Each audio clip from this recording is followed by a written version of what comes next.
Assalamualaikum warahmatullahi wabarakatuh. Telur, selamat datang di channel Remah-Remah Hikmah untuk memungut serpihan hikmah dari berbagai kisah dari seluruh dunia. Selamat menikmati. Episode ketiga dari kisah keturunan Adam Hawa versi Jawa ini, menceritakan perjalanan hidup Sang Hyang Nurasa, putra Sang Hyang Nurcahya yang dilanjutkan dengan putranya yang bernama Sang Hyang Menang. Sumber dari penyusunan cerita ini adalah Serat Paramayoga karya Raden Ngabehi Ranggawarsita dengan sedikit pengembangan oleh Heri Purwanto. Begini kisahnya. Sang Hyang Nurrasa meninggalkan Pulau Dewa. Di kahyangan Pulau Dewa, Sang Hyang Nurcahya dihadap Sang Hyang Nurasa dan Pati Amir. Yang dibicarakan adalah rencana Sang Hyang Nurcahya untuk mewariskan tahta beserta semua pusaka kepada Sang Hyang Nurasa yang dianggap telah cukup dewasa. Namun Sang Hyang Nurasa merasa belum memiliki kemampuan untuk memikul tanggung jawab berat ini.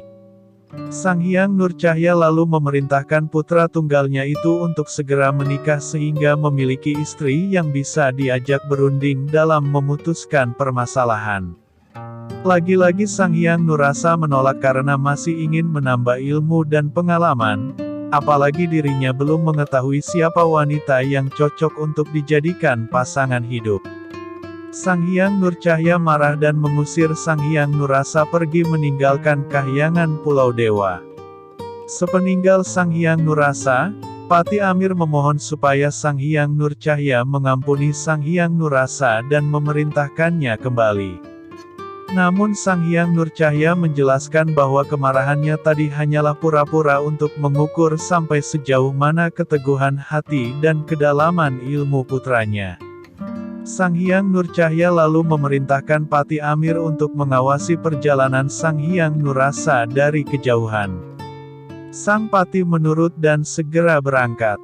Sang Hyang Nurrasa bertapa di Pulau Dharma. Sang Hyang Nurasa berkelana sampai tiba di Pulau Dharma dan bertapa di puncak sebuah gunung. Beberapa waktu kemudian datang seorang jin bernama Pati Parwata bersama pasukannya. Pati Parwata marah karena ada orang asing berani bertapa di wilayah kerajaan Pulau Dharma. Mereka pun mengganggu Sang Hyang Nurasa supaya menghentikan tapa berata tersebut. Sang Hyang Nurasa bangun dan menghadapi Pati Parwata.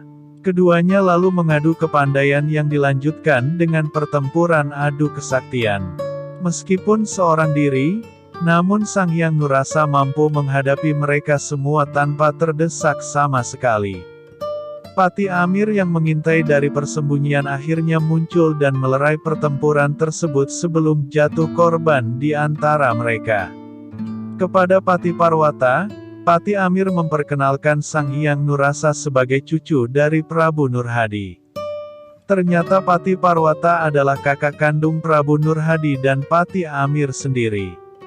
Pati Parwata sangat gembira mengetahui bahwa Sang Hyang Nurasa ternyata masih anggota keluarganya.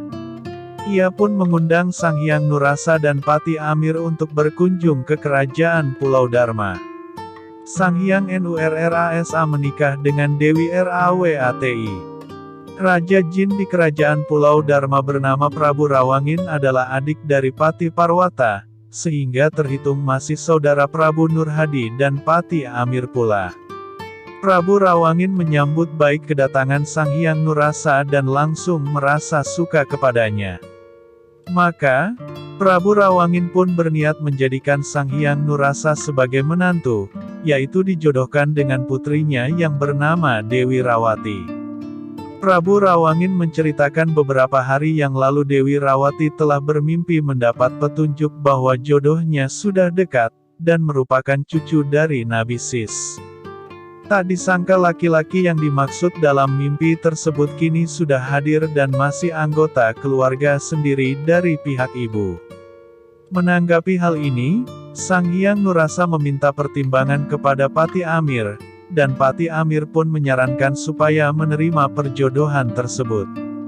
Sang Hyang Nurasa akhirnya bersedia menjadi menantu Prabu Rawangin. Maka, diadakanlah upacara pernikahan antara Sang Hyang Nurasa dengan Dewi Rawati. 7 hari kemudian Sang Hyang Nurasa mendapat izin memboyong sang istri untuk menetap di Kahyangan Pulau Dewa. Sang Hyang Nurcahya mewariskan Kahyangan Pulau Dewa. Sang Hyang Nurcahya dan Dewi Nurini menyambut kedatangan Sang Hyang Nurasa dan Dewi Rawati dengan sukacita. Sang Hyang Nurcahya kemudian menyatakan pengunduran dirinya sebagai penguasa Kahyangan Pulau Dewa. Ia telah menulis semua pengalaman hidupnya dalam sebuah kitab gaib bernama Pustaka Darya, dan menyerahkannya kepada Sang Hyang Nurasa bersama pusaka-pusaka yang lain, yaitu Tirtamarta Kamandanu, Cupu Manik Astagina, Lata Mahosadi, dan Retna Dumilah.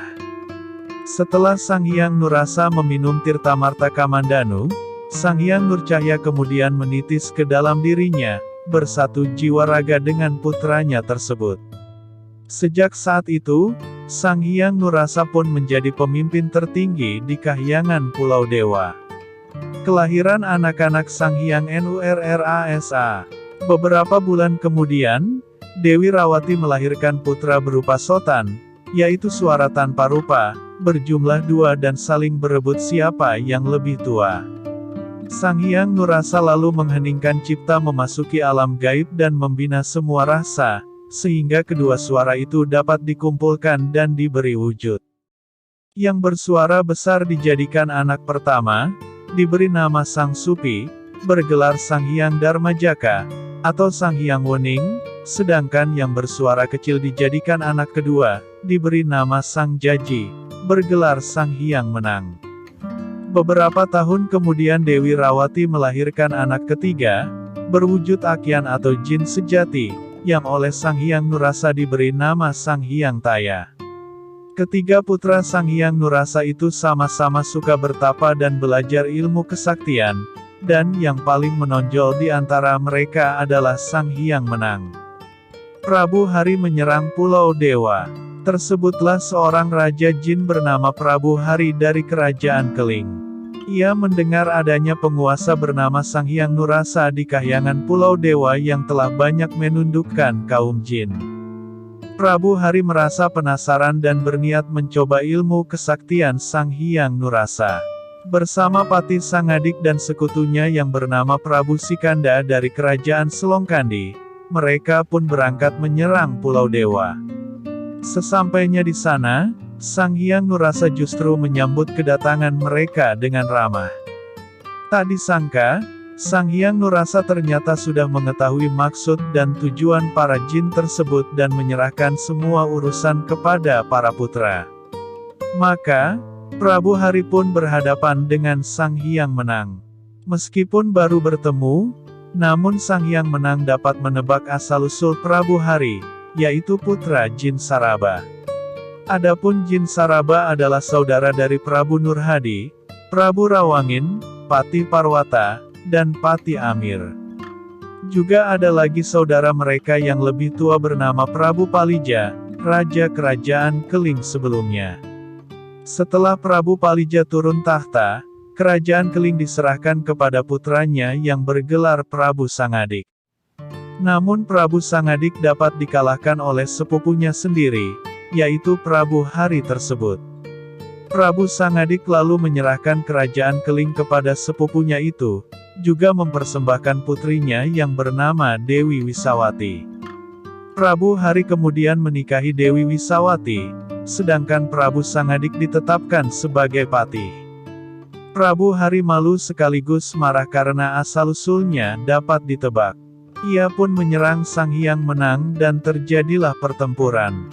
Namun pertempuran itu dapat dimenangkan oleh Sang Hyang Menang. Di sisi lain, Prabu Sikanda juga dapat dikalahkan oleh Sang Hyang Darmajaka, sedangkan Pati Sangadik menyerah kalah kepada Sang Hyang Taya. Sang Hyang Nurrasa mengundurkan diri. Sang Hyang Nurasa sangat senang melihat kemenangan putra-putranya, terutama kepada Sang Hyang Menang yang memiliki kepandaian paling tinggi. Ia pun mengubah permusuhan menjadi persahabatan dengan melamar putri-putri Prabu Sikanda dan Prabu Hari untuk menjadi menantunya. Kedua Raja Jin sangat gembira dan menerima lamaran tersebut dengan senang hati. Maka, Diadakanlah pernikahan antara Sang Hyang Darmajaka dengan Dewi Sikandi putri Prabu Sikanda, serta Sang Hyang Menang dengan Dewi Sahoti putri Prabu Hari. Adapun Sang Hyang Taya kelak akan bertemu jodohnya di lain waktu, demikian nasihat Sang Hyang Nurasa. Tidak hanya itu, Prabu Sikanda juga menyerahkan kerajaan Selongkandi kepada Sang Hyang Darmajaka untuk menjadi penguasa di sana, sedangkan Prabu Hari menyerahkan kerajaan Keling kepada Sang Hyang Menang. Namun Sang Hyang Nurasa memiliki rencana lain, yaitu mengangkat Sang Hyang Menang sebagai ahli waris Kahyangan Pulau Dewa. Adapun kerajaan Keling sebaiknya diserahkan kepada putra Sang Hyang Menang yang kelak lahir dari Dewi Sahoti. Setelah keputusan diambil, Sang Hyang Nurasa lalu menyerahkan semua pusaka peninggalan Sang Hyang Nurcahya kepada Sang Hyang Menang, lalu ia pun menitis dan bersatu jiwa raga dengan putra keduanya itu.